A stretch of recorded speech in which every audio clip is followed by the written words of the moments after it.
reconvened, and I'll ask Brooke for an opening karakia. Whakataka te hau ki te uru, whakataka te hau ki te tonga, ke mā kina kina ke uta, ke mā taratara ke tai. Ihi ake ana te atakura, he teo, he hoka, he hauhu, te hei mauriora. Thank you. Now, apologies.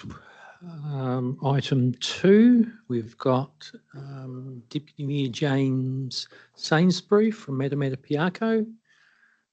There are no... Yes, well, Karakia McLean. There's no other apologies. If I can have a mover and seconder for those, please. Thanks, Nanaia. Seconded by Mayor Axel. I'll put that. All those in favour, please say aye. Against, carried.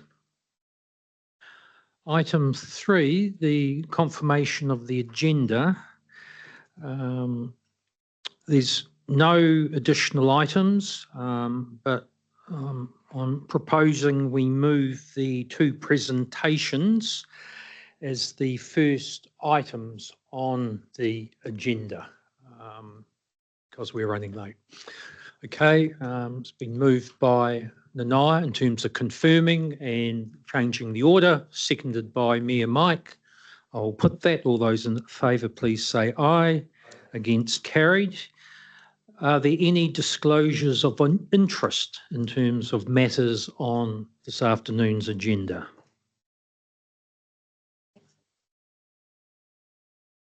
Okay, there's nothing. Yes. Sorry, through the chair. Are you referring to the presentation? Well, yes, anything that's on the agenda. I'm part of that presentation that's going to be taken.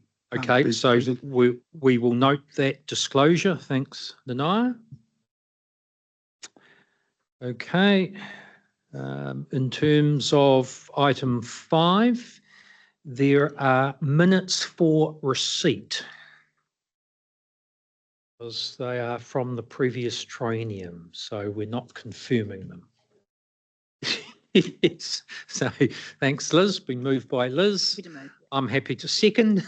There's no discussion on those. I'll put that. All those in favour, please say aye. Against, carried. So we will now move to the reordered agenda to item 6.3 in terms of presentation on iwi water projects, and we've got Brendan Green and obviously Nanaia presenting.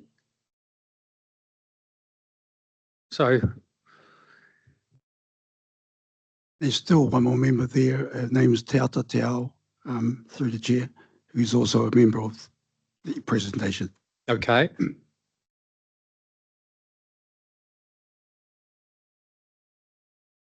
So are you going to present to Nanaia? Present via Brendan. Okay, no, that's fine. If I may, through the chair, just welcome them in now. Yes, you may. Kati, e tuaka tēnei ki miha ki a korua. A kawhia kai, kawhia mōna, kawhia tangata. Uri no ki a koe hoki ata te puaha o Waikato. Anō reira nau mai, hara mai, whakatau mai. I roto tēnei kaupapa o tātou. Ore e roa ngā kōrero o te rā, ko te kupu timatanga o te whakaaro nui me wehe ki te atua. A tātou kuini, te ariki nui ngā wai hono i te pō. Pau here atu waka ato tātou iwi Māori e noho mai rā I runga tāku rewa tapu mātu. Pai māre te kia ia, pai māre te kia rā. E huri no ngā kōrero mihi I ngā tini aitua. Haere koutou mui mai I ro te ata ki ariki. O ti rā e te tiamana, tēnei wā, e kōrero tia te whakatikitika tēnei whakatūranga o tātou I roto tēnei kaupapa o tātou. Nō reira, tēnei te mihi, tēnei te mihi, tēnei te mihi. Kia ora mai tātou. Kia ora, Nanaia. So, you have about 15 minutes or thereabouts. So Okay. if you'd like to kick off and introduce the team, Brendan, and then take us through the presentation. Sure. Kia ora mai tātou. A tēnā koutou I te tepu nei, nā raurangatira, e mihi mai te kōrero wairā katoa ai, mō te awa Waikato. Tēnei te mihi. Kia ora. Really nice to be here. Just want to acknowledge the leadership of the Waikato region, newly elected mayors and councillors, so kia ora. I think what's really important is just to acknowledge that what I'm going to present today is about what binds us all together, which is the awa. Right? And I want to acknowledge support from Tikarahi Marae, Waikato Tainui, Ata Te Ao, who's here to support the kōrero. And I've also got an apology. The Nicholsons couldn't be here. So, right next to me here. They are the landowners of the Hinimoa whenua, which is a really important part of this kaupapa, which you will see as I take you through it. So I do have 12 bags of these. I was just counting how many around the table. So there will be bags left at the, when you leave today. So please take these with you. $55 a bag, actually, being exported to Indonesia under a trade deal with the government. So I just want to acknowledge that. But $55 is quite a lot for a bag of potatoes, but they're really, really good. Yeah. Do you want to say anything, Ata? Kia ora. Okay. Okay. So Wairā katoa wai. Wairā is about partnering with industry around Waikato awa to help restore its well-being. That is what this is all about. Katoa wai being the ancestral name of Waikato. And this kaupapa here, I've submitted a paper, but this is a bit more fulsome. So I'm inviting all to just take. I'm going to fly you through this because time is precious. But this is about well-being for the awa, well-being for communities that connect to the awa, and that is both the Waikato region and Tāmaki, because they both rely on the awa. Standing back, just the state of water. When you're in here in the Waikato, you tend to see what happens in the Waikato region, south of the Bombays. When you're in Tāmaki, you tend to see what happens in Tāmaki. You kind of don't get to see it all. So what I'm showing you here is this is it from a bird's eye view.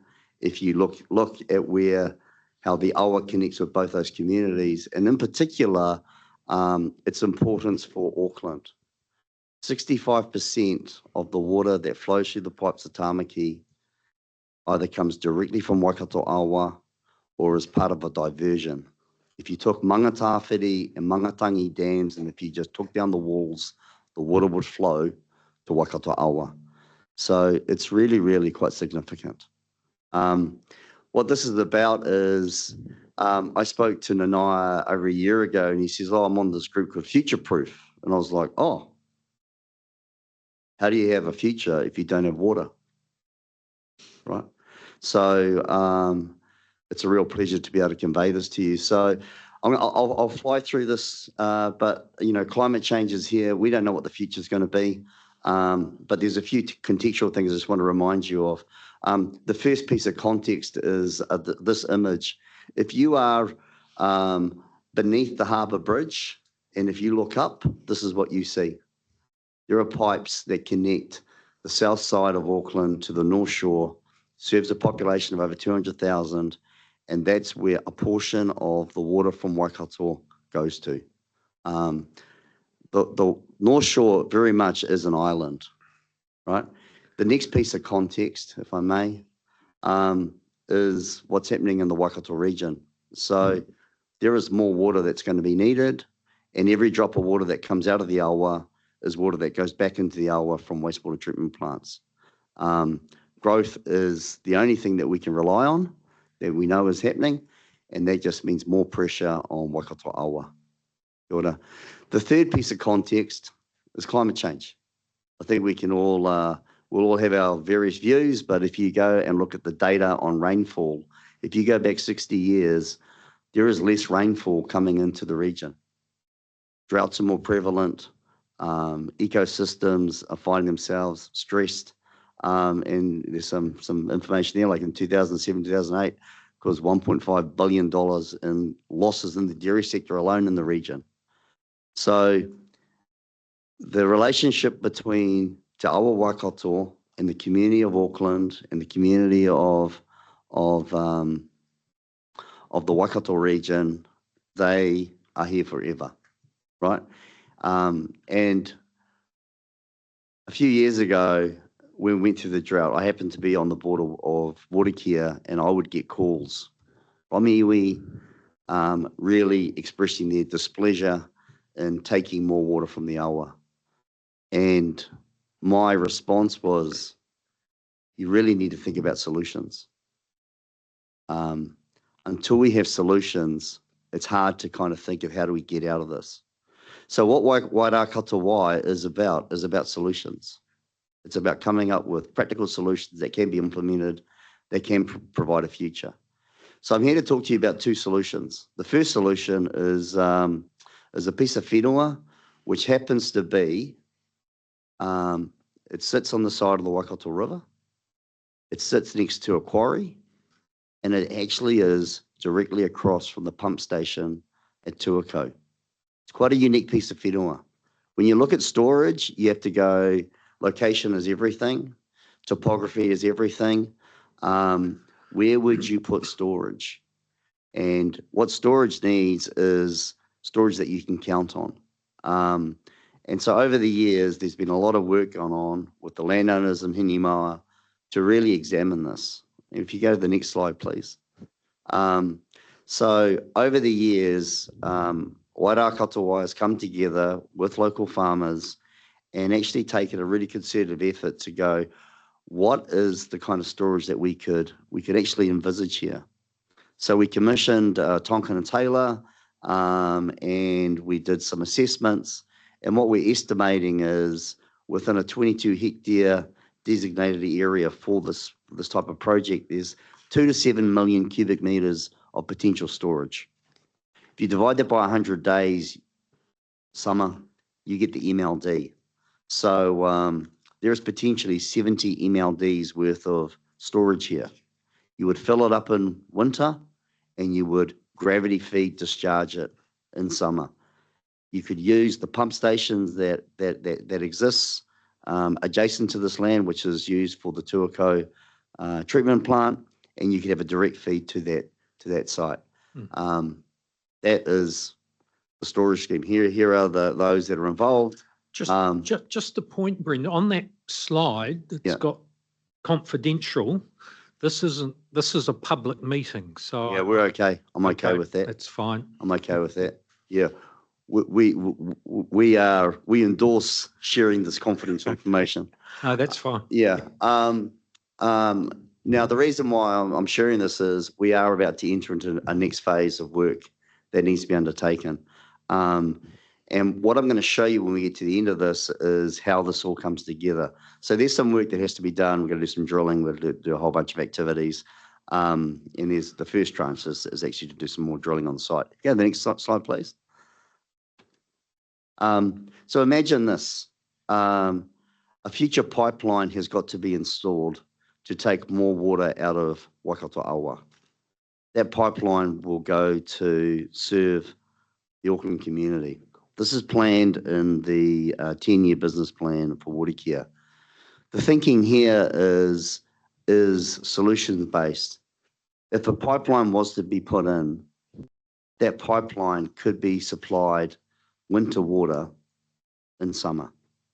Summer is when the river's at its most stress. So this is how it all links together. If you can imagine that the capital plan of Wharekia is $13.8 billion over the next 10 years, extended out, it's $20 billion over the next 20 years.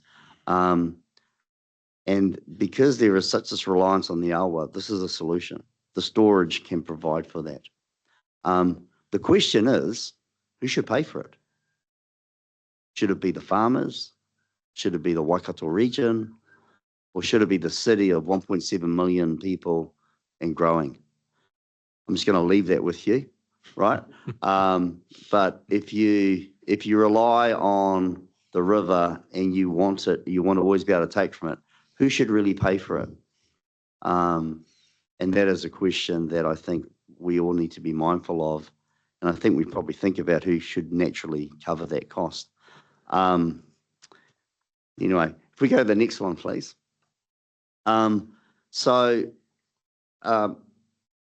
My philosophy is, if you're going to look at a problem, try to bookend it. So what we've done is we've actually bookended the Auckland water network, being the big network of consumption, to how could you actually solve the problem. So there's storage, but there's a technology that's been built right now in Matakana, north of Auckland, which is this unit here. It's a marine desal unit. It's a marine buoy. It sits 8 meters in the water. It's 2.5 meters diameter. And on the inside is a desalination plant. Now, what this does is, this is actually quite a breakthrough in the world of desalination. It is affordable. It avoids long pipelines. You put it where it's needed. It's got the best energy efficiency in the world, and it's benign to the environment. I won't go through the detail because we don't have time, but if we could go to the next one. So whenever I look at a solution, I go, yeah, well, how do you fund it? Is it affordable?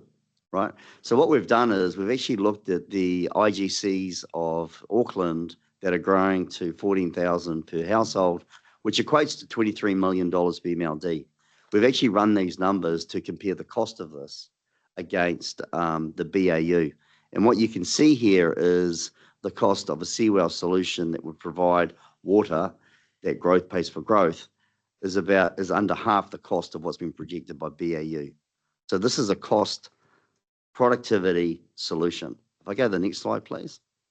So then what we've done is we've done a cost comparison of actual projects that have been planned, that have actually been done. And again, it stands up, and it's a superior technology in terms of providing that type of support. We actually see the ability to offset $1 billion in future capital planning that's happening in the Auckland Waikato regions. And I'm happy to be tested on this because this is what we do. If I go to the next slide, please.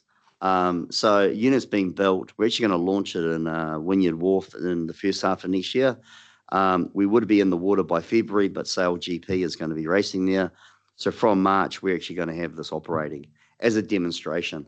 And the invitation to future-proof is to be there when we have our inauguration.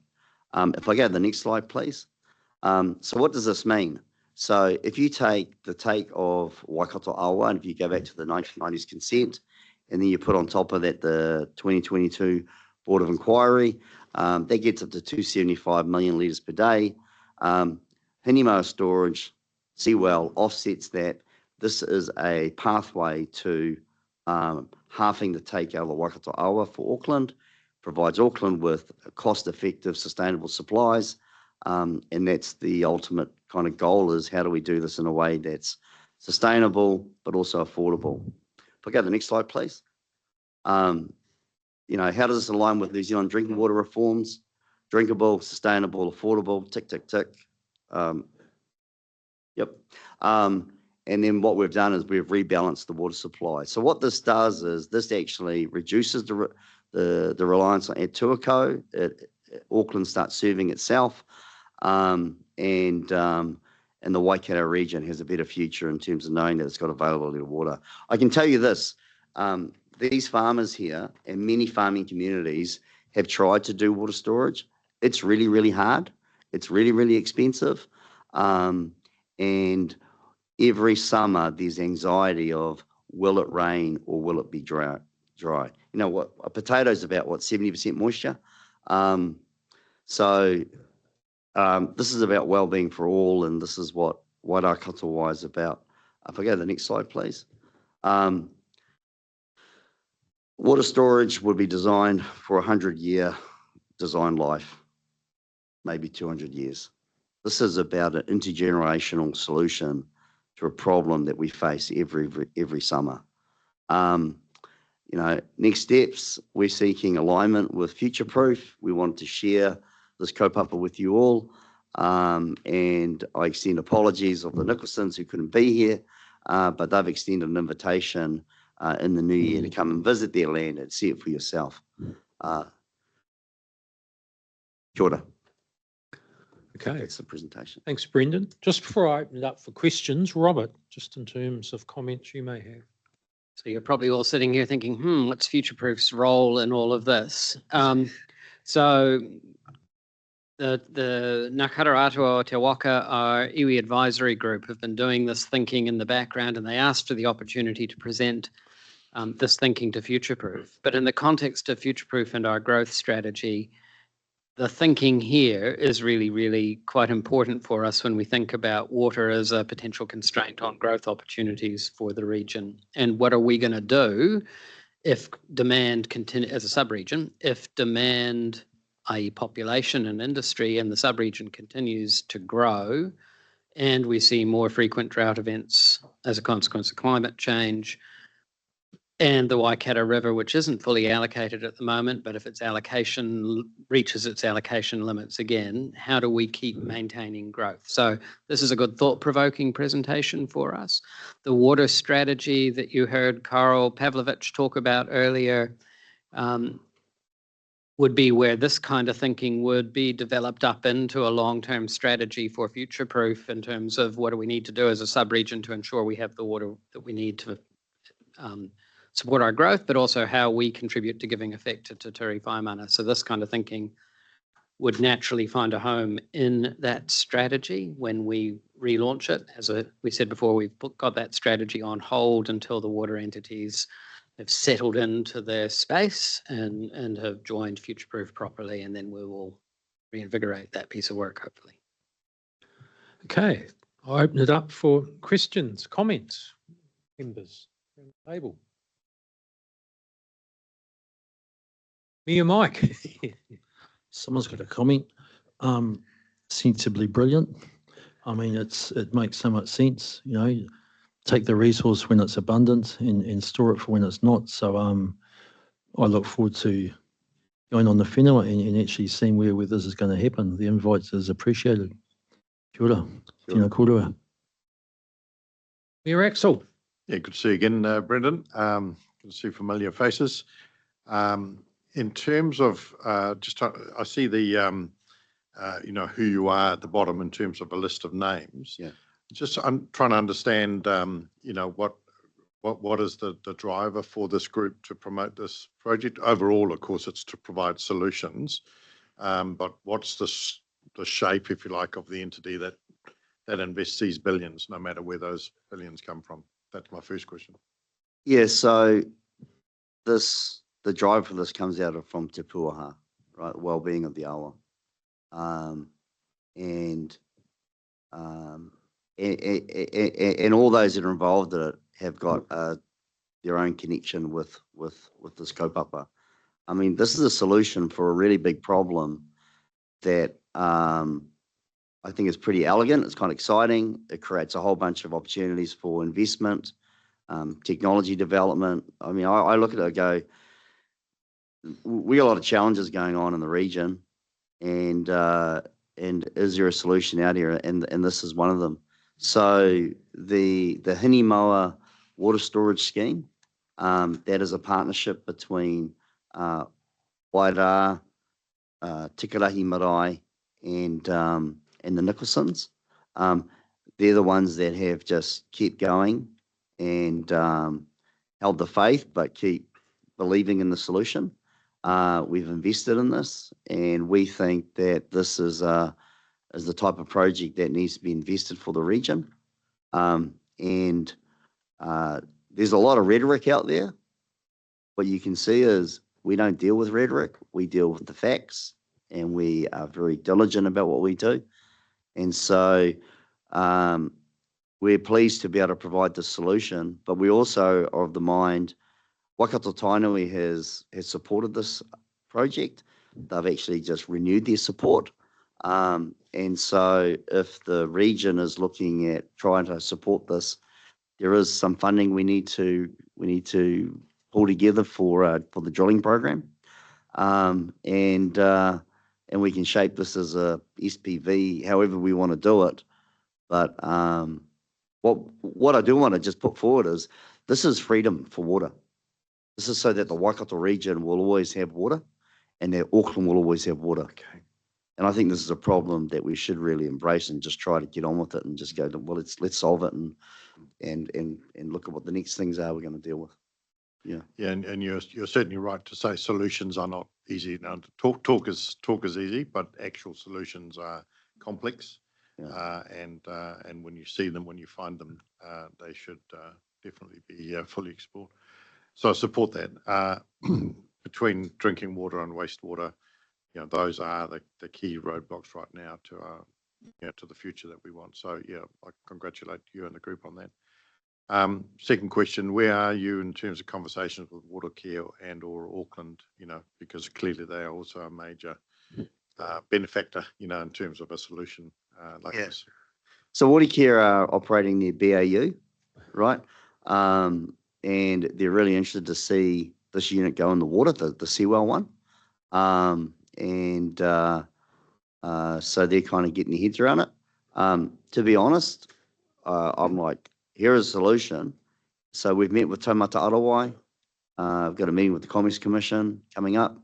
And we're trying to help water reform achieve its outcomes. And we want to achieve it. I'm from Kawhia Moana, right? If anything goes on there, we care about that. And the people of Te Puaha have that same care. And so, I heard this comment, the day that less water gets taken out of the awa, the day we get to breathe again. And we want to fulfill upon that.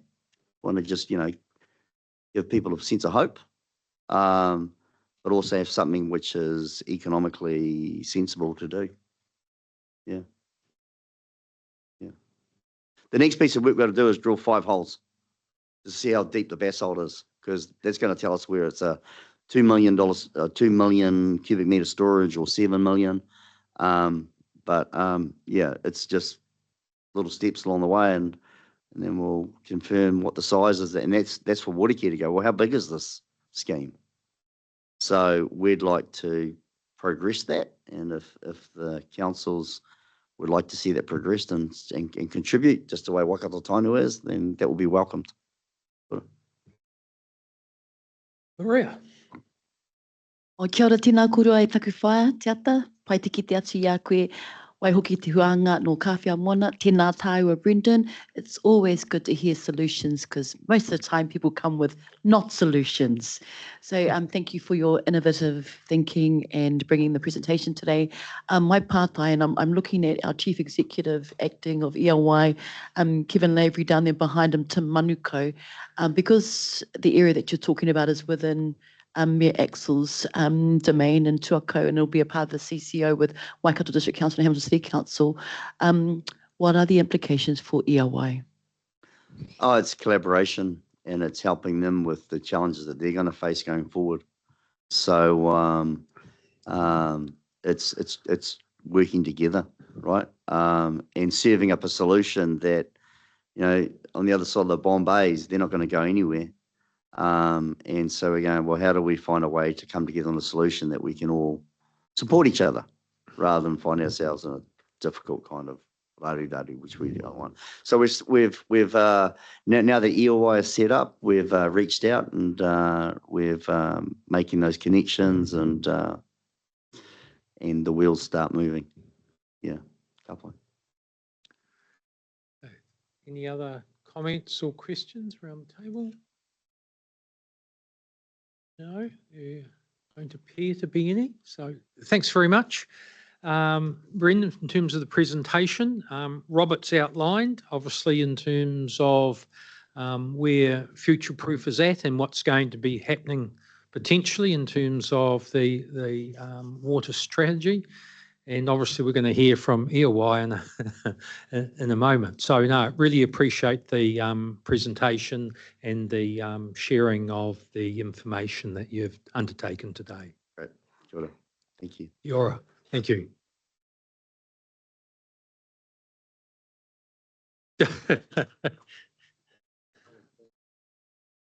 Okay, so we'll now move on to the next presentation from EOI. And welcome Kevin Lavery and Tim Manukau to the table. So thank you, and great to see you both. And over to you. I presume you're kicking off, Kevin? Tēnā koutou katoa no Ingarangi e ho. Tuku mahi he Executive Chair EOI, ko Kevin Lavery toko ingawa. Tēnā toto katoa.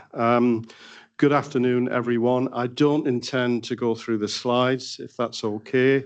He's a bit of a hard act to follow, Brendan, there.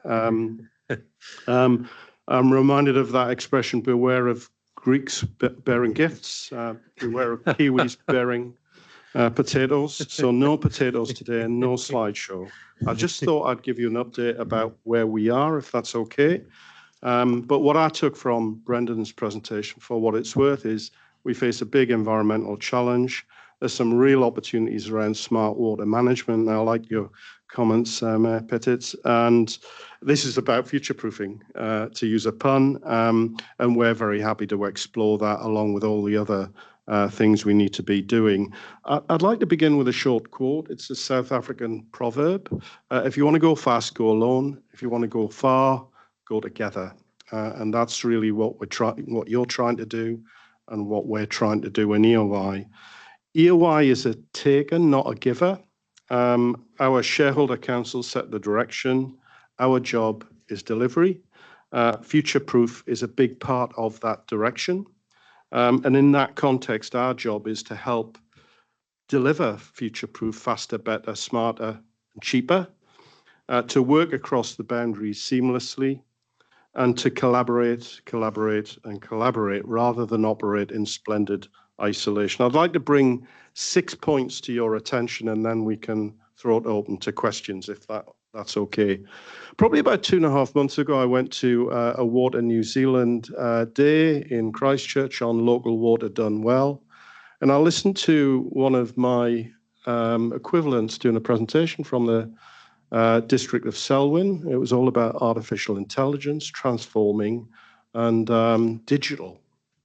And it was a very impressive presentation. And I stood back and reflected on that, thought that's the complete opposite of what we're trying to do in EOI. We just want to get over the line without falling over to begin with, and then build on it and build the confidence going forward, rather than be too clever on day one. So just get over the line without falling over. If you think of it as a house, make sure that the foundations are strong, the roof isn't leaking before you mess around with the kitchen or the bathroom. So safe transition is really, really important. And then having got a safe transition, we start doing the cleverer things progressively and taking people with us as we go through it. Second thing is growth, as you know, doesn't pay for growth. The truth is existing commercial and residential ratepayers have been subsidizing heavily growth going forward. That's not sustainable for the future with the levels of growth we have. So we are looking at the options to begin to shift the dial to get growth, paying for more of growth going forward, to take the burden off existing charge payers. And that don't assume that means increasing developer contributions, because all that happens there is the burden is then passed on to the first person who buys the house, who then effectively is paying for the infrastructure for generations to come. That's really unfair.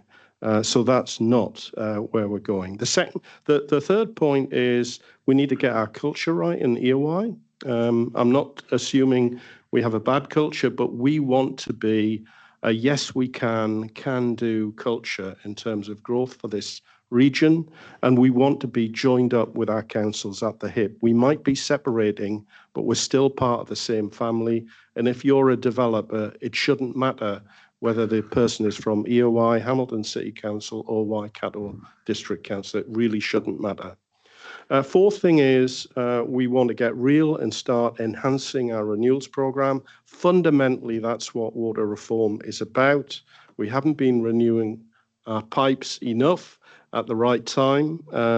So we need to enhance our renewals program. We currently have 12 contracts for renewals. What we're looking at is a long-term single strategic partnership with renewals where we have 2 or 3 regional players who are really stepping up.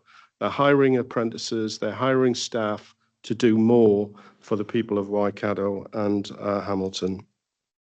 Next thing is we're well aware that we've got severe development constraints in both drinking water and wastewater in parts of Hamilton and parts of Waikato district, and we want to do our share. And in some cases, we've had moratoriums, but we want to do our best to unlock those development pressures on both drinking water and wastewater going forward. So areas like Tuakau, Pokeno, Central and Southern Hamilton are really right at the top of our list. So we are developing a plan to address those constraints and get on with it. Final thing, building on what Brendan was talking about, collaboration. We've got a number of projects that we're working on now where we are joining up with our neighbours.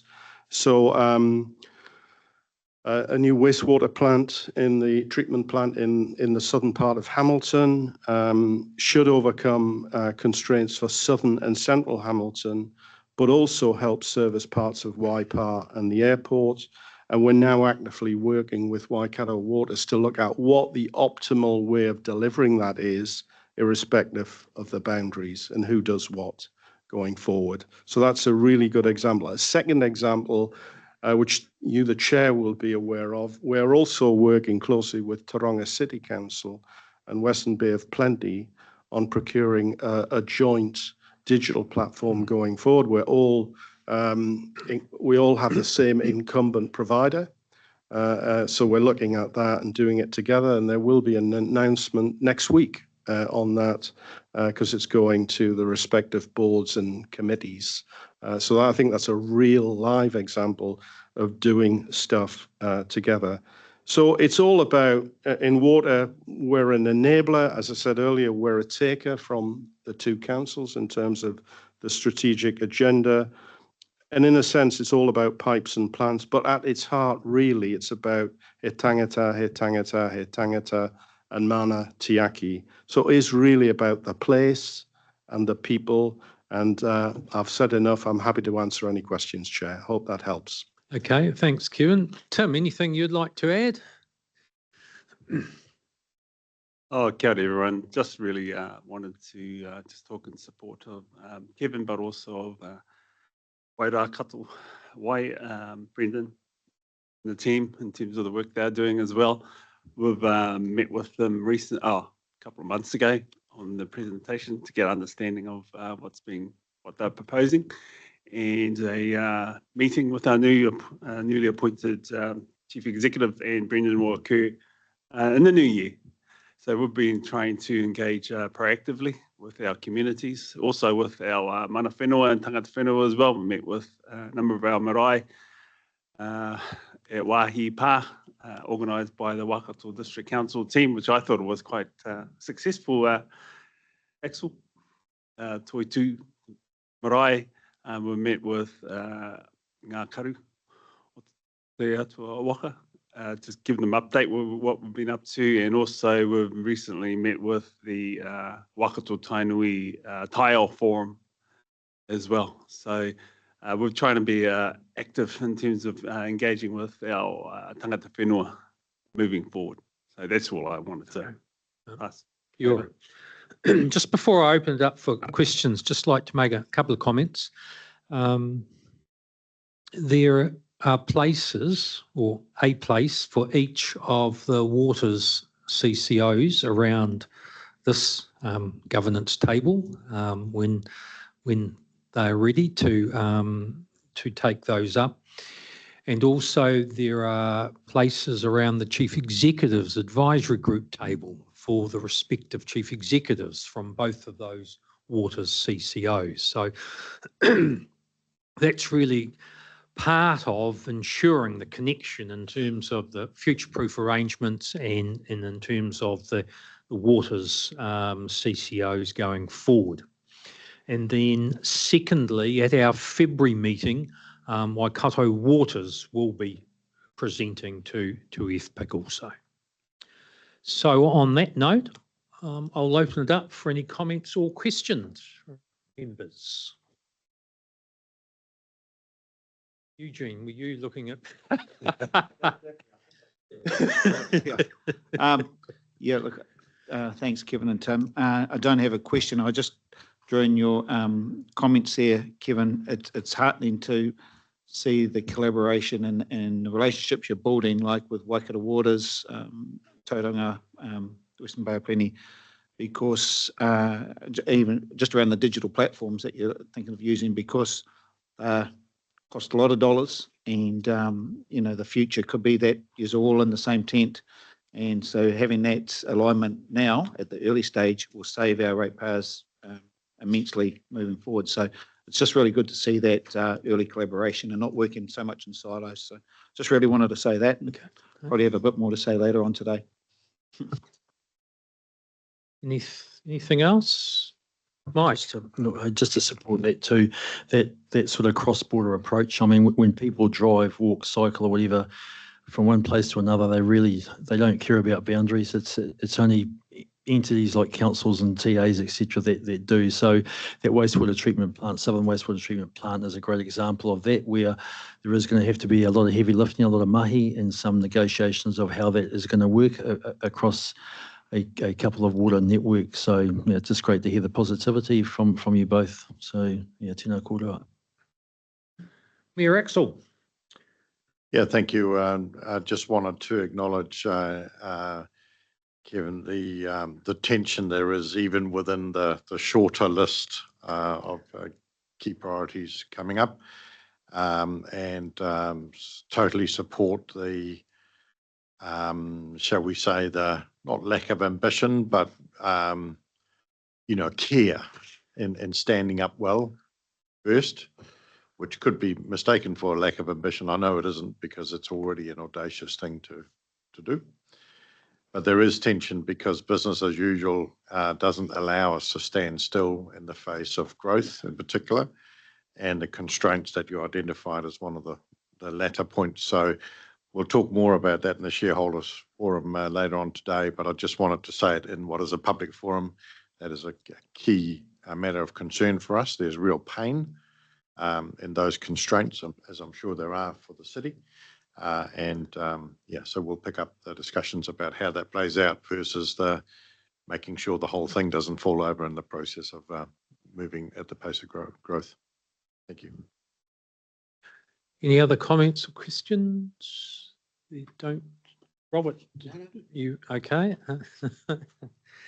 So there's nothing further. What I'd say, Kevin, look forward to at some point in terms of EY representation around this table in due course.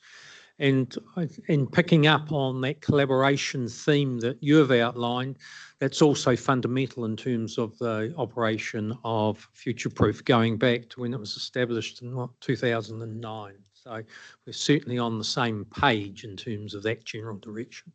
Yeah, look, Chair, we're very happy to participate going forward. We've now got our chief exec starting in January, so consider us in. And I did convene a meeting of my equivalents in the North Island recently just to have a swap notes.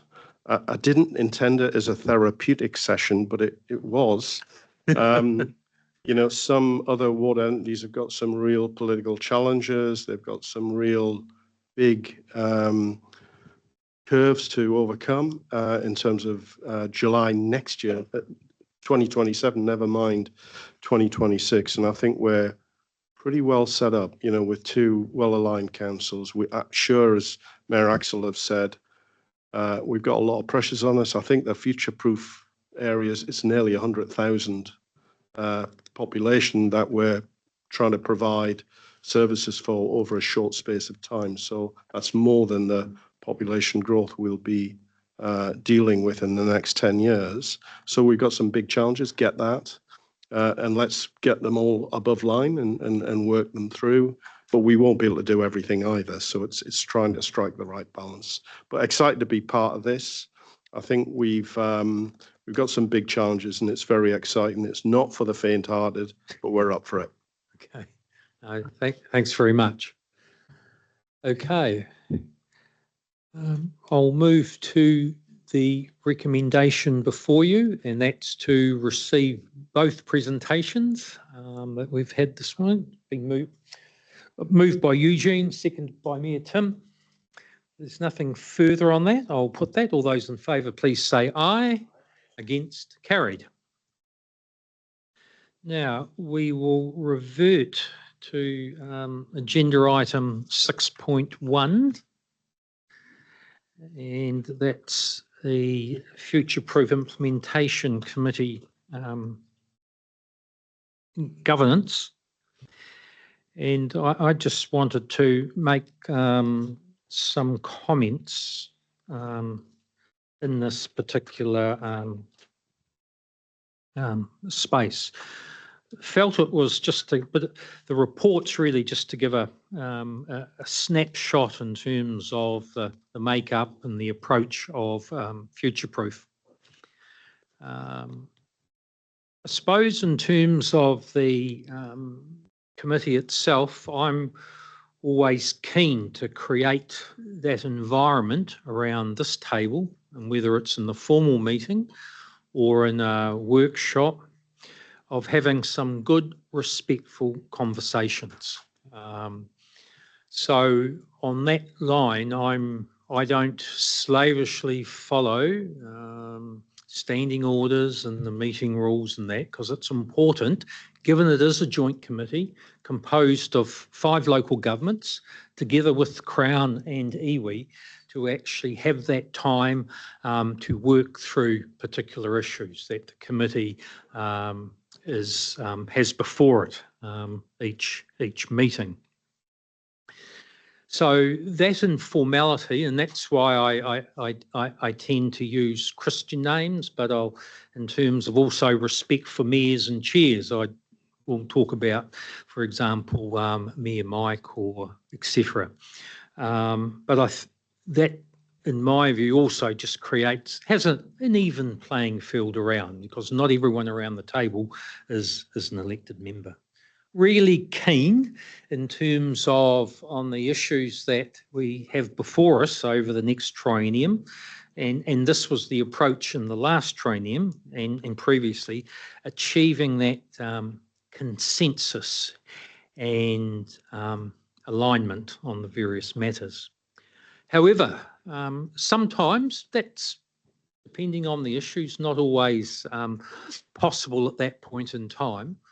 What I tend to do as chair is to let the matter lie on the table, and that provides the opportunity either for me to have some offline conversations or some of the partners to have some of those conversations, and then that matter coming back to FPIC in due course. And also part of the reason for doing that is that having, in terms of voting, having a 6-7 or a 5-6 around a partnership table doesn't necessarily provide for a sustainable resolution and direction going forward, because that can change. So that's why the intent to try and, as much as possible, work through those types of matters.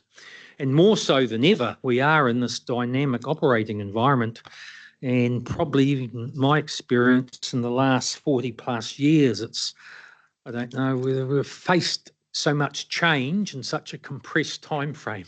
That's a challenge, and how we navigate through all of that collectively for the greater good is part of that challenge, and doing the right things for our communities. And I think that, yeah, that's essentially all I wanted to highlight. And the reason for doing that is because a number of new members, And it was just, I felt appropriate in terms of a bit of an outline in terms of how I, as your independent chair, sort of operate and take meetings. In terms of meetings themselves, we have 4 formal meetings a year, every quarter, and we generally have Chief Executive Advisory Group meetings a period of time before this meeting, in terms of them discussing issues, providing advice and input to Robert and myself in terms of issues then coming to the committee. We also, from time to time, have a number of workshops, and we also have workshops with various stakeholders throughout the year. And do you have anything to add, Robert, in terms of governance? Okay. Chair Warren. Thank you, Chair Bill. I've got another appointment, sorry, that I need to leave to. So with your indulgence, I'd like to invite our alternate, Angela Strange, up to the table. Yeah. Thank you very much, and great to meet everybody and around the table. Please remember that Te Huia stuff is important. That's probably the thing that's on our agenda at the moment, that we need to tick that box. So thank you very much, and we'll see you guys. Yes. No, best wishes to you too, Chair Warren. Okay, Eugene. Oh, okay. Any questions, comments? Yeah, Tim. Could I just apologise for the fact that I left the meeting early? I had a pre-scheduled thing that was supposed to take 3 minutes. It ended up taking 20, and I ended up missing a very important discussion. So I gather that my alternate stepped to the table, but in view of the fact that we're now welcoming the alternate to the chair of the Regional Council, I want to apologise for my failure to observe proper meeting procedure at the time, and thank Jeff Taylor for stepping in when I went absent without leave. So apologies for that. Well, that was only a workshop. It wasn't a formal meeting. I appreciate that, Yeah. but I gather I missed a very important discussion, and I think he articulated the position that I would have done had I been in the room at the time. Just one final point. We also have Auckland Council, obviously, who has representation around the Future Proof Implementation Committee. For the last triennium, that's been Councillor Andy Baker from Auckland. We're just waiting on advice from Auckland Council in terms of their representative going forward. I have to say, in my view, Andy did a sterling job over that period of time, terms of sharing with some of the views, but also taking back some of the issues that Future Proof had raised. Eugene. Thank you, Chair. I just want to acknowledge your comments around, firstly, about your approach to chairing. I think it's a good approach. It keeps things, as you said, we're all here for the same thing, and it keeps a good open discussion. I too believe standing orders should be used as a backup, not as a way of chairing. So I just want to acknowledge that. Also, in this paper here, there's that recommendation that the Future Proof Implementation Committee endorse representation from either the chair or deputy chair of the RTC Public Transport Subcommittee as a non-voting member. I'd like to just put forward Councillor Angela Strange for that position. Is that what you're asking for now? We're endorsing the appointment. How I see it, I presume it's the Public Transport Subcommittee who make the actual appointment to this committee. Is that okay? That's my understanding of the process. I stand to be corrected, Mr. Doggart. So this one really is to, I suppose is probably the word to put. It's providing for a non-voting member from that committee to be here. Awesome, Dave. Just to provide some clarity, looking at part 2 of the resolution you've got on the screen. Yeah. What you're essentially doing is endorsing the appointment of either the chair or the deputy chair of that subcommittee as a non-voting member here. Given that the chair of the committee, being Councillor Stolwick, is already a member, then we would presume to appoint the deputy chair, being Councillor Strange. But we're not doing that. We're not doing here. that appointment. That will be done as a matter of process through the Yep. subcommittee. Okay, any other questions or comments? So we have the resolutions for us, 1, 2, and 3. Someone to move and second those? Happy to move. Me and Mike. Seconded by Nanaya. There's nothing further. I'll put that. All those in favour, please say aye. Against, carried. Thank you. So we'll now move to item 6.2, which is on page 22 of the agenda, election of deputy chair. And Dave, did you wish to make some comments? We have the report before us. Anything you'd like to add or comment on? I'm happy for the report to be taken as read. It's a fairly standard process that we go through, as set out in standing orders in the Local Government Act. My suggestion would be that you call for nominations. If you only have one, then you don't need to worry about resolving the voting process and so on and so forth. And if you receive multiple nominations, then you can consider choosing your voting process and the hat versus the coin and so on. Okay. No, thank you. Well, I will open up for nominations for deputy chair for FPIC. If I could just comment, so everyone's clear, it's not, and Liz has been a previous deputy chair, it's not a particularly onerous position, and generally if I happen to be ill or away, the deputy chair chairs the relevant meeting, but it's not a role requiring continuous input that way. So I'll open up for nominations. Me and Mike. I'd like to nominate Eugene Patterson from Waikato District Council. Okay. Do I have a? I'm happy to second that nomination. Okay. Me, Tim. Eugene, I presume you're happy to. Okay. Are there any other? Are there any other nominations?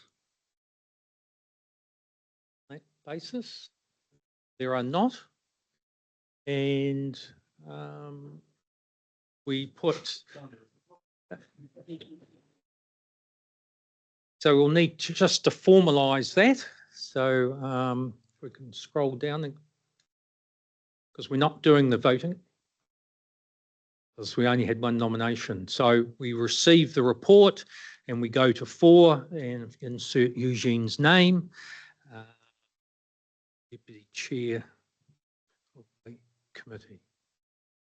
So we'll formalise that. If I can have someone to move and second those resolutions. Mayor Axel, seconded by Mayor Tim. I'll put that. All those in favour, please say aye. Against, carried. Welcome, Eugene. I look forward to working with you.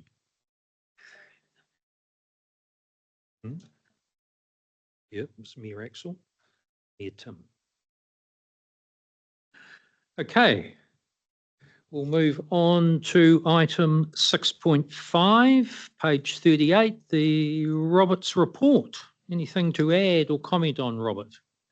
So in terms of my report, this is the quarterly report you'll get. It's structured around our implementation plan that we flashed up on the screen in the workshop, and which is attached as a link in the memo. And you'll see that in the report, there is one project which I flagged as red or orange, kind of needs monitoring, which is that water services strategy that we spoke about, which is on hold until such time as the water services entities actually are up and running and able to participate in that. But it is a piece of work that is still in the program and the implementation plan. The other point I'd make about the implementation plan is we're required under the National Policy Statement Urban Development to maintain an annual implementation plan. So Lyndall's got the 2-pager on the screen at the moment.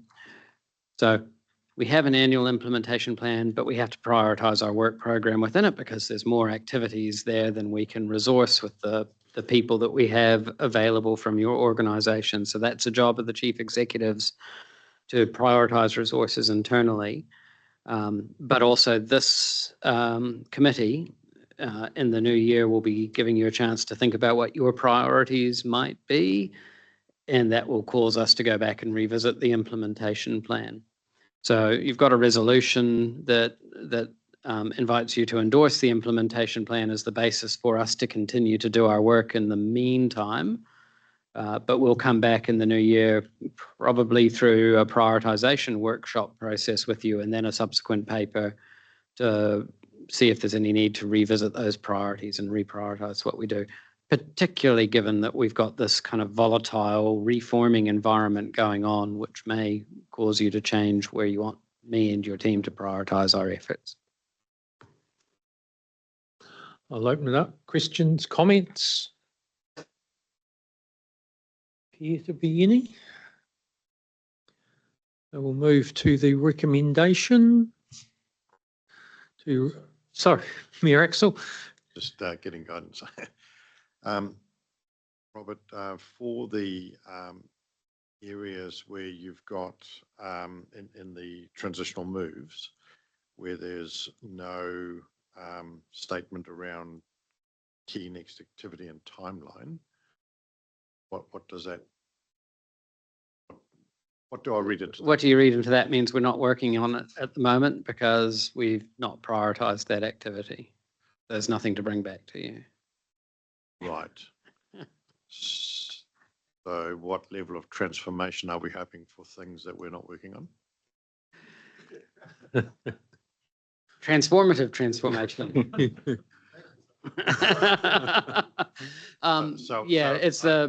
not. Is there reprioritization? If we've sort of informally agreed to park some things, at what point do we have the honest conversation about these are not going to be as transformative as we'd hoped, or they come back when? They come, I think that's the point of that, keeping this thing alive. So your transformative moves are long term. They're not transformations you're expecting to receive tomorrow, like the transport one that you heard Phil talk about. That's a 30-year journey. There's not a lot of huge stuff happening in the next 10 years, but there's work keeping it moving along.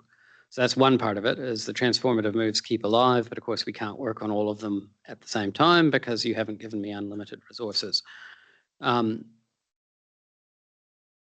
If there is a piece of activity that you believe we should be doing, then under one of those transformations, then what happens is through that prioritisation workshop, it comes into this group to say, yeah, we want you to prioritise that. Let's say it's housing affordability, where we're currently not doing much. And then I'll have to go back through the chief executives and say, yes, we can do that, but within the budget, that means these things drop off because the budget's capped.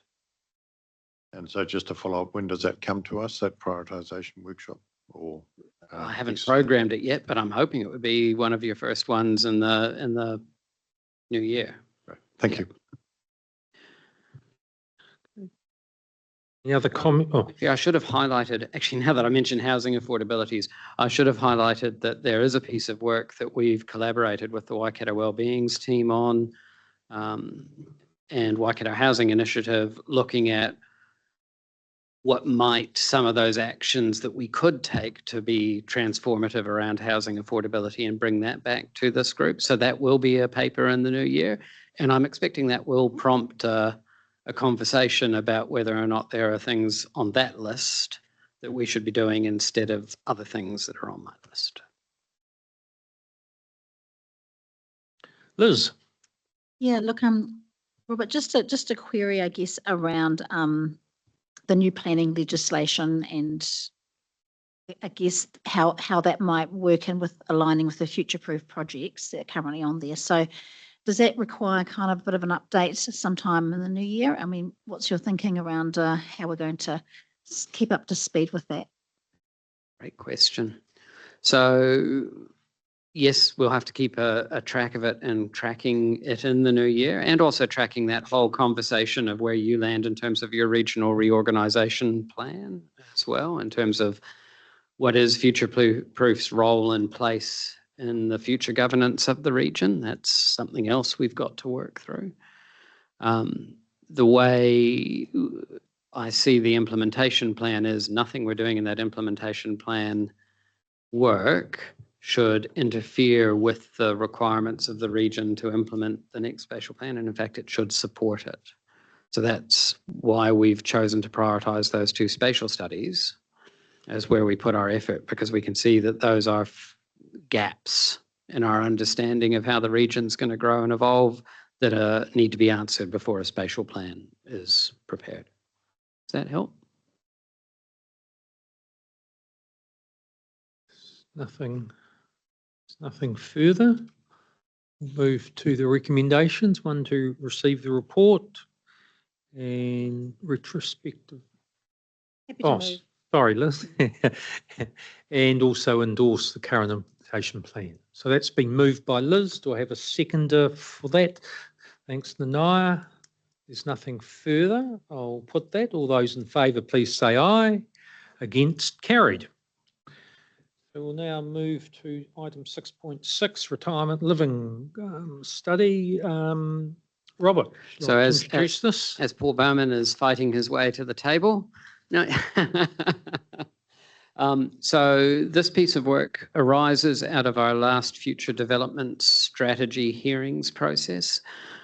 In that hearings process, the committee had deputations from a number of land development interests seeking the inclusion of significant areas of rural land into the settlement pattern for the purposes of providing retirement villages. And the implementation committee didn't include those pieces of land because they had questions about, well, is it really a retirement village? Or is this a creeping way of creating a whole bunch of urban villages that aren't supported by infrastructure and aren't supported by our settlement pattern? And they wanted some data and intelligence and thinking to inform a decision in the next round as to whether we needed to do anything special for retirement villages in the settlement pattern. And so the piece of work that Paul's going to be presenting is the culmination of a bunch of different research, partially funded by Kāinga Ora, to try to get our head around what does future demand for retirement living look like, given our demographics, aging demographics in the region, and whether we need to do something different in the spatial plan to respond to that change in demand. So at that point, I'm going to pass over to Paul to talk through kind of a summary of the report and the findings and the recommendations. Thanks, Robert. Tēnā koutou katoa. Good afternoon, mayors and councillors and distinguished guests. I'm very aware I've got what they call the graveyard shift, but perhaps I shouldn't use the word graveyard when I'm talking about retirement living. But let's crack on. I'll try to keep it as much of an overview as possible. Apologies for the very long agenda and attachment, 200 pages, I think, but that's probably a sign of the culmination of the work the team has done pretty much since March this year. And it's been a team effort across all councils in the Future Proof region in terms of a staff working group. And then it's obviously had a bit of consultant input to do a specialist demand study looking at retirement living.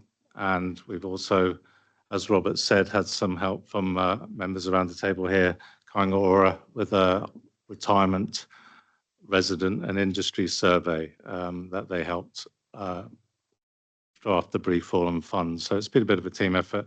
It's obviously gone through a number of checks and balances. It's actually went to FPIC back in September. Seems like a long time ago. Lots changed since then.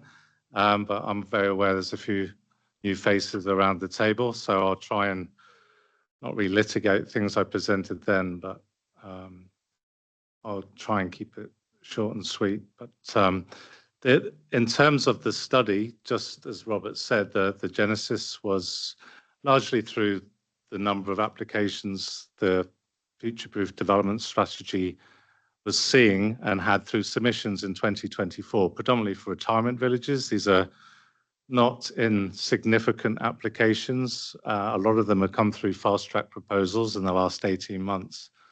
And really, they're challenging the established future-proof philosophy, if you like, around a compact centres approach, looking at trying to direct these things towards our urban centres.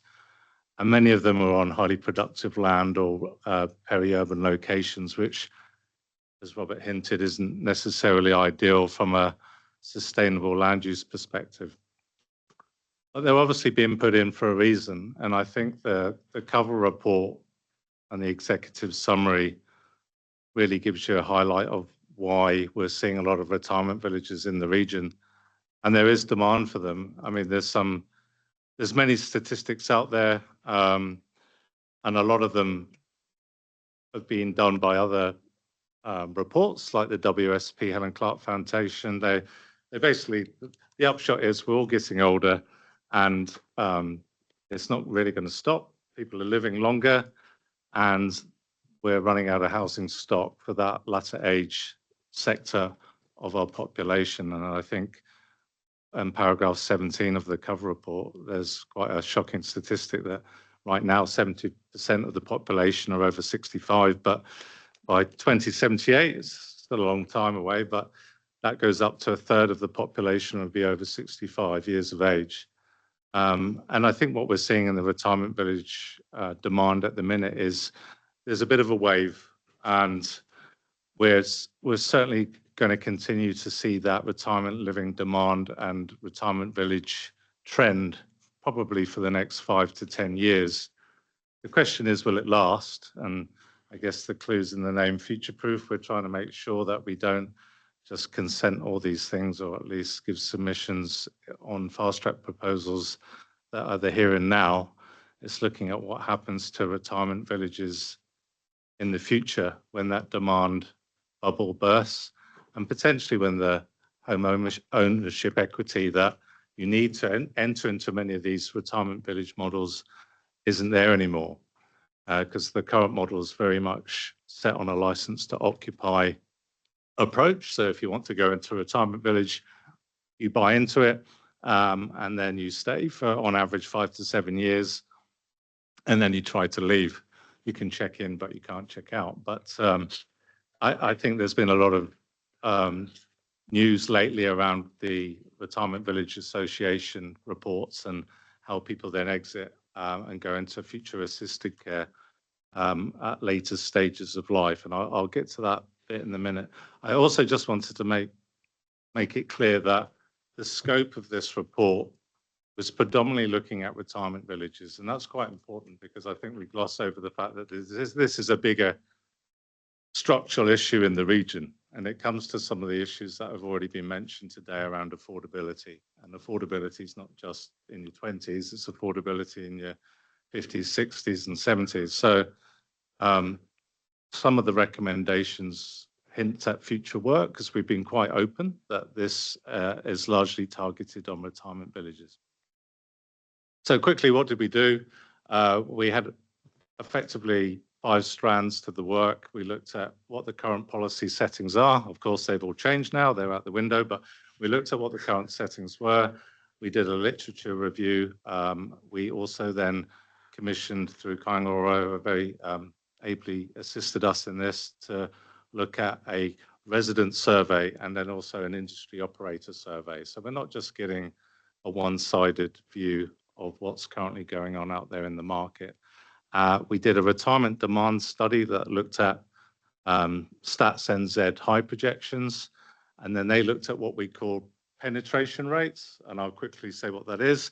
It's for the purposes of this report, the consultants looked at the cohort demographics over 65 on Stats high projections, and then quite simply the percentage of over 65s in the region that are likely to end up in a retirement village. And at the minute in the region, or certainly when the report was done, middle of the year, those penetration rates for the Waikato were around 12 to 13%. So 12 to 13% of that demographic over 65 are actually ending up in a retirement village.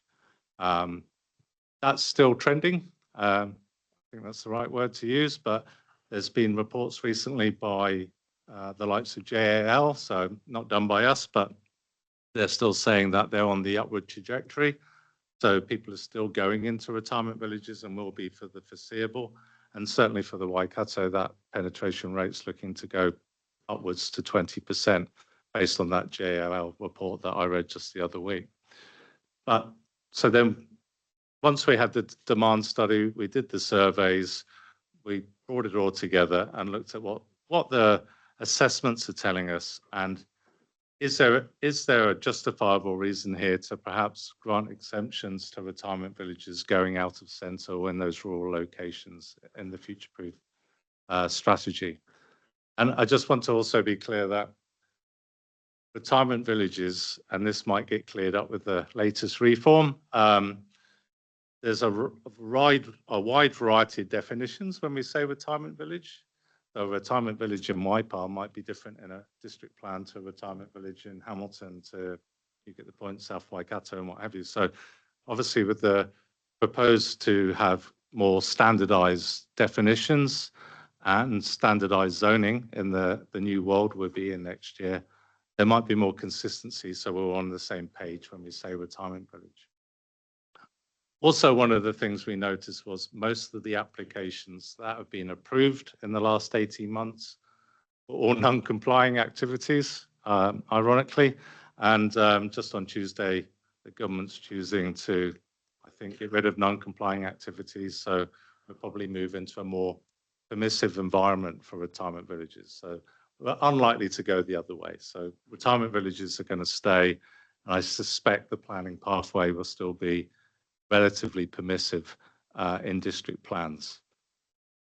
Now, in terms of the key findings, I think it's quite important to see demand is growing rapidly. So I won't reiterate the whole cover report because we'll be here forever, and I know you've had a busy morning. But by 2048, the projections to see an 87% increase. So that's a demand of between 10 to 12,000 additional retirement units in the region. So that's quite substantial.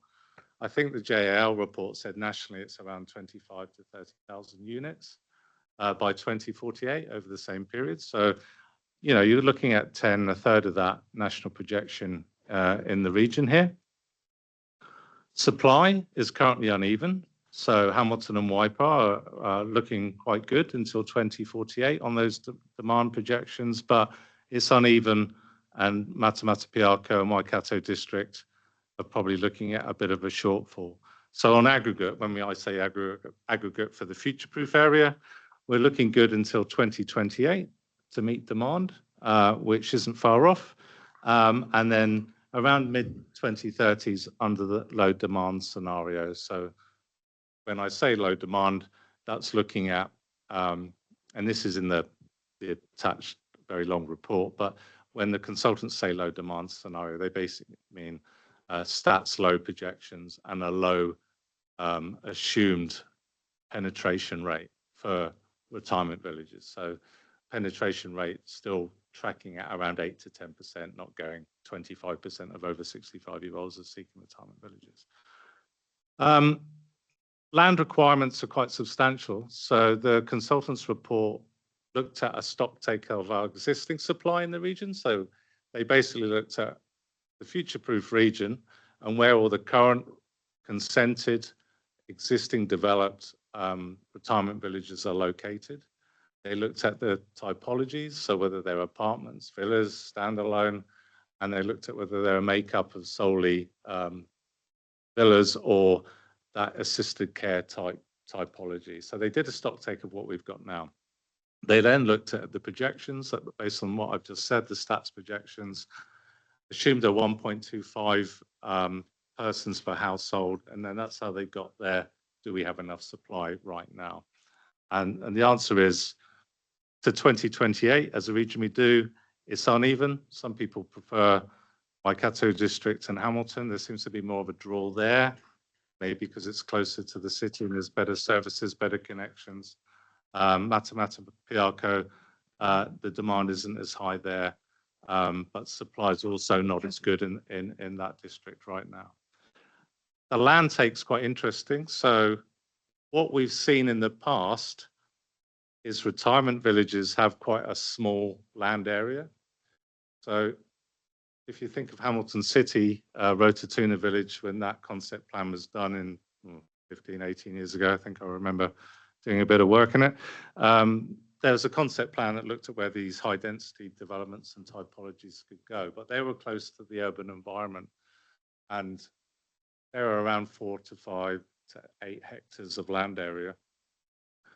So the average is around 7.9 hectares in the consultant report. And what we're seeing come through fast track proposals is significantly higher. So these developments we're seeing in the likes of Matamata and through Tamahiri and Gordington, for example, I won't list them all, but they're around 20 to 30 hectares of land area. So these are substantial retirement villages, and they often come with a whole suite of, you know, I wouldn't say golf courses, but they've got lots of greenery, they've got community centres, they've got cafes for visitors. And the other thing is, a lot of the modern retirement villages aren't what we think in terms of they're more than just 2-bed walk-up apartments. A lot of them are 3-bed villas with double garages, because the market's shifting towards lowering the age of entry. So traditionally it would be in your 70s, but nowadays people are going into villages in their late 50s, even, you know, sort of still working 3 days a week. And this came through in our industry operators. So they said, look, council, you've got to open your mind. You know, we've got quite a dynamic model for these things now. So, you know, a lot of our clients, if you like, are staying longer, but they're also demanding more because it's quite a competitive market. So they don't just want to sit indoors all day. They want to have activities, community centres, swimming pools. So you get the trend. This requires they're comprehensive residential developments. The flip side is they're taking up a lot of land, potentially in areas that future-proof wouldn't really ideally see them go in the first instance. So what's the story? Demand's going up, certainly over the next 10 years. We're okay to 2028, in some areas mid-2030s, but we're still going to have to meet retirement living demand. And well, I certainly don't see councils providing pensioner housing under the new rates capping system, but so someone's going to have to provide this. And whether it's coming in the form of retirement villages or whether we have to look at how we divert our new emerging growth areas to accommodate smaller typologies that aren't just all cookie cutter, but they're open to retirees that would like to go into a community and close to services rather than be located in more rural areas. So those are some of the things. And I'll get to that recommendation shortly. I'll wrap this up. It's a big report. I apologize. There's a lot to take in. Location matters. Despite policy constraints, most retirement villages are still non-complying. They're in rural zones. Why is that? Mainly because we need large flat sites. There's more large flat sites in rural areas and perhaps 20-hectare sites in our urban areas. Land amalgamation is very tricky. Retirement village operators will go to rural areas where there's an easier pathway for consenting. Do they have the infrastructure in place? No, not always. Are they looking at on-site solutions? Yes, they are. I guess the question for future-proof is that an ideal solution going forward? Most of the fast-track proposals have to plug into the existing network. A lot of these proposals are providing on-site solutions, but they might not have the longevity or perhaps the efficiency that TAs will want to see in the future under spatial planning legislation. I'll get to that point very shortly. I think one of the other things that came through, and I'll raise this, there's a lot in the surveys and they're in the report, but residents weren't necessarily saying rural locations is what they're after. They're almost half of those 1,100 interviewed said that they're quite happy to stay in their existing property or move to a smaller property, but there aren't any smaller properties available in their local communities. So this trend towards rural retirement village locations It's probably not what we're hearing from the resident survey that came through. The other thing I will say is a lot of retirement villages provide assisted care, but not to the ratio of retirement living properties. So there is an ongoing shortage of assisted care. Now, retirement living operators are funded to provide assisted care living, but that funding won't last forever. And also they don't have to provide it in their retirement village. So whilst people move into retirement villages, retirees will eventually move out into assisted care, and where that's located might not necessarily be where the retirement village is. I'm going to skip through a lot of the other preamble, but I think the whole point of this work was to come up with some policy recommendations. And we came up with originally 10 to 12. I think 10 are within the remit of the study, and they've gone through the various partners working groups. So they've been amended a few times. But I think the first and the key recommendation is we need to understand retirement living and that age demographic more when we do our housing assessments. At the minute, we're just focused on housing demand in the general sense. So we look at 2-bed households, 3-bed households, but we don't look at retirement living post 65. We can do that. So I think there is a parallel work stream that I know Robert's commissioned to look at the next housing and business assessment. And I think we should start looking at that 65 plus cohort, because one of the things I want to raise is when people go into a retirement village, you might have a retirement village consented in Matamata, for example, but there's no guarantee the local community will go into that retirement village. So it's looking at where that retirement demand is locally and whether the provision that's coming on tap is actually providing for that local demand. Because there isn't any open door policy to local entry. You could have somebody from the South Island move into a Matamata retirement village, and look, that's the free market, that's all good. But I think if you're thinking retirement villages are meeting demand locally, the evidence is no, they're not. They're just meeting a national level demand. We need to do a stock take of what's been consented. It's a bit patchy. We need to do a stock take quite soon. That includes fast track proposals, because these are quite large numbers of villas and units that are being consented through fast track, or will be potentially. Hundreds, not tens and 20s. So that will affect our demand and supply picture.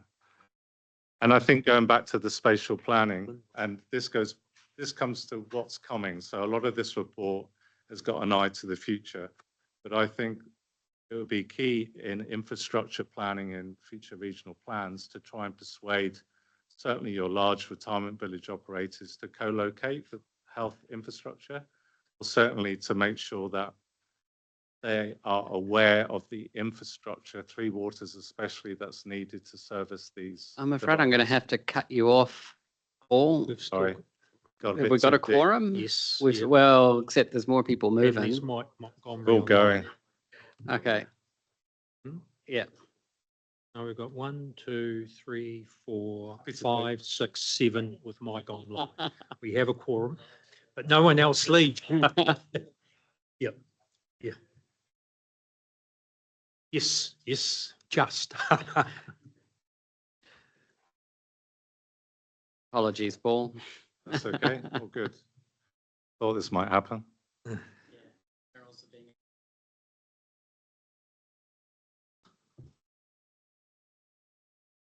Do need to So we can probably, I think Paul was basically at the point of taking questions anyway. Yes, I was. I was just getting there. Okay. I'll open it up. Me and Mike, and then Nanaya. In Waipa, at least, I mean, fast track, there's an application over in Te Awamutu area, I know, for quite a large retirement village. But at least in our area, yeah, there's a lot of retirement villages going on. They are a significant part of the growth package along with subdivisions. And I totally understand what you say about location to amenities outside of the village themselves is actually really important. And the further they are out, the more pressure it's going to put on local councils. Not just the new water entities, but councils in general to get services out there, footpaths, roading and all the rest of it.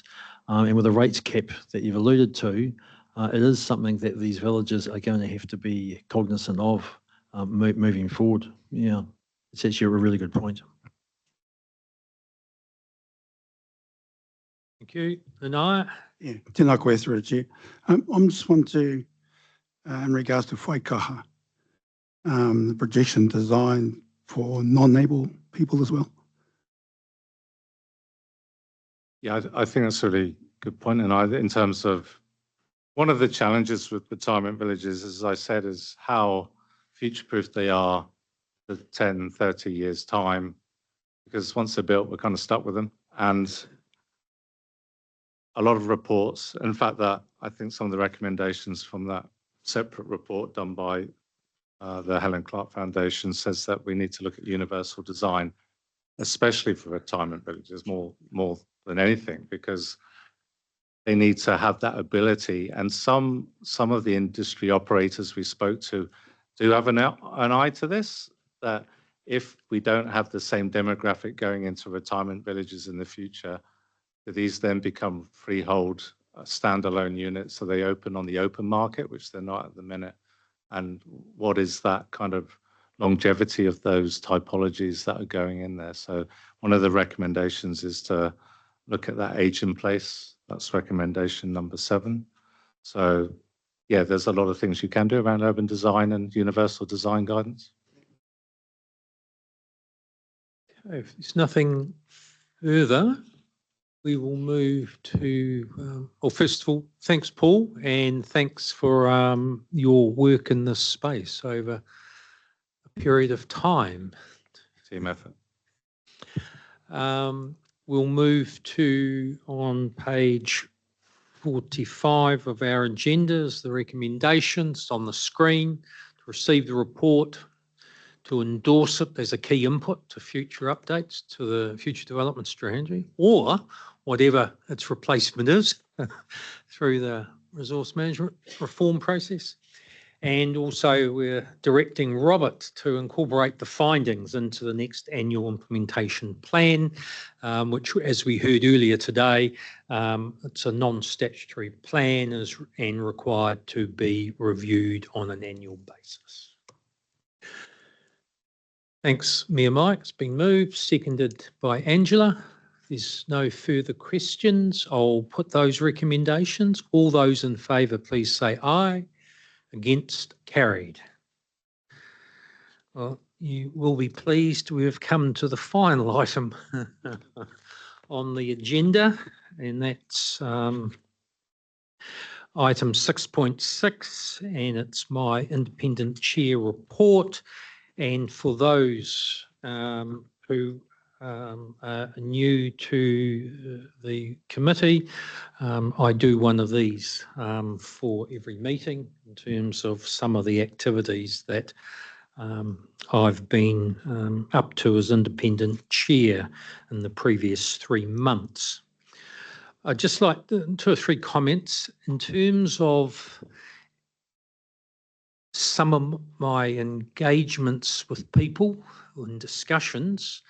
Whilst I might reference them here, I don't always put all the detail, because one of the things of talking with a raft of people, whether it's mayors, regional chair, elected members and others, is being able to do that on a one-to-one confidential basis. So, however, often some of the issues, though, can be picked up and worked on and reported. Secondly, Robert, Lyndall and I completed our tour around the 5 partner councils in terms of the governance groups. And I have to say that that went really well across the 5 councils. And certainly that opportunity to present, have the face-to-face conversations, respond to questions and queries was, in my view, really effective. And we've had good feedback across the 5 councils in terms of that, as opposed to sending out a whole lot of paper for people to read. There's nothing like that face-to-face connection. And then on that basis, I've made the offer to each of the 5 councils that we do that on an annual basis, notwithstanding all the reform process going on. And we would probably use the annual report as the basis for that engagement going around the 5 council partners.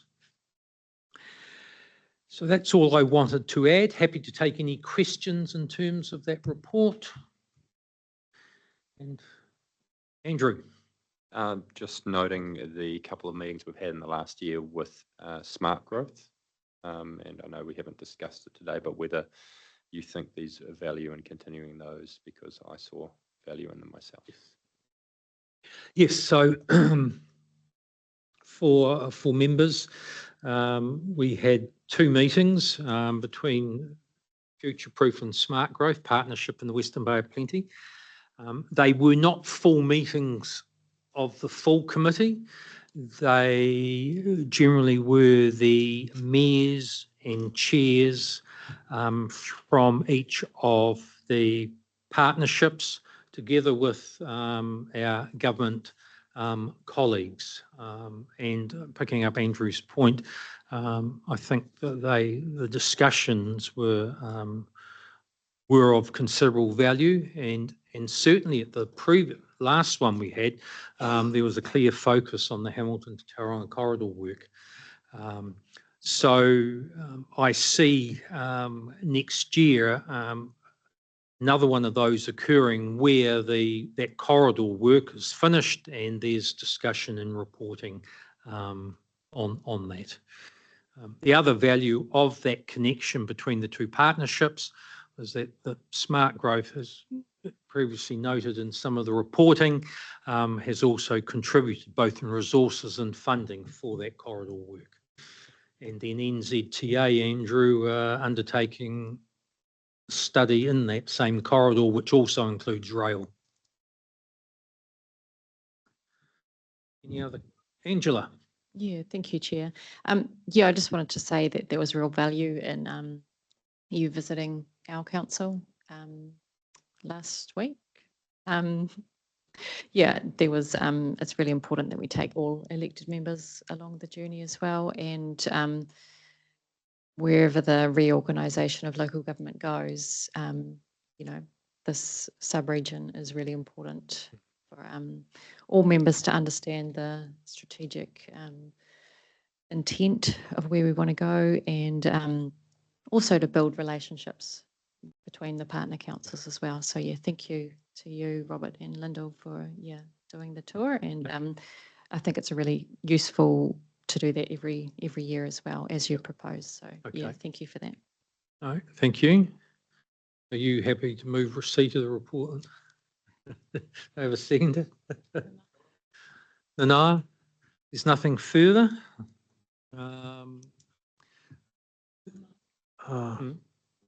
Oh, sorry, me and Mike. Sorry, I just picked up on the nothing further. I've just got one more comment, and it's just to pick up the challenge of Warren, just giving some feedback around Te Huia.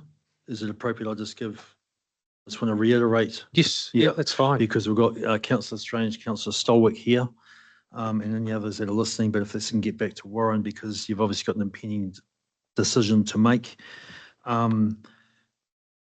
Waipa District Council absolutely supports the continuation of this trial. I mean, the government, my understanding is the expectation is they want this trial to have some longevity, and that's what we would continue to support. I'd also like to get from Waikato Regional Council a breakdown of the rates component of your increase of, it's 4-point-something%. You've got planned, I think it is 4.6 or 9. What the component of Te Huia, the makeup of that is, from Waipa District Council's point of view. But just reiterate, in your decision-making, the support from Waipa District Council is the service continue. Okay. No, thank you. Okay, so my report's been moved and seconded. I'll put that. All those in favour, please say aye. Against, carried. Oh, that completes the agenda and marathon workshop and formal meeting. And I'd just like to acknowledge and given the amount of information in the workshops, really thank all the presenters, being the partner staff and government agency officials in that, because a lot of preparation went into that. Tremendous amount of information is there, and all that will be on the website, which is the place to go for everything about future proof. So if any of your colleagues also want to look at that, that would be the place to head. And I'd just like to wish you all a great festive and holiday season, and enjoy, notwithstanding what the government has put before you to consider. And our next meeting is on the 20th of February.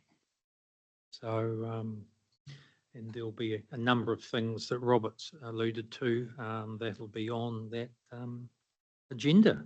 So thanks very much, and also acknowledging those who are new around the table in terms of your contribution, and probably a bit of a baptism of fire today in terms of what you've been faced with.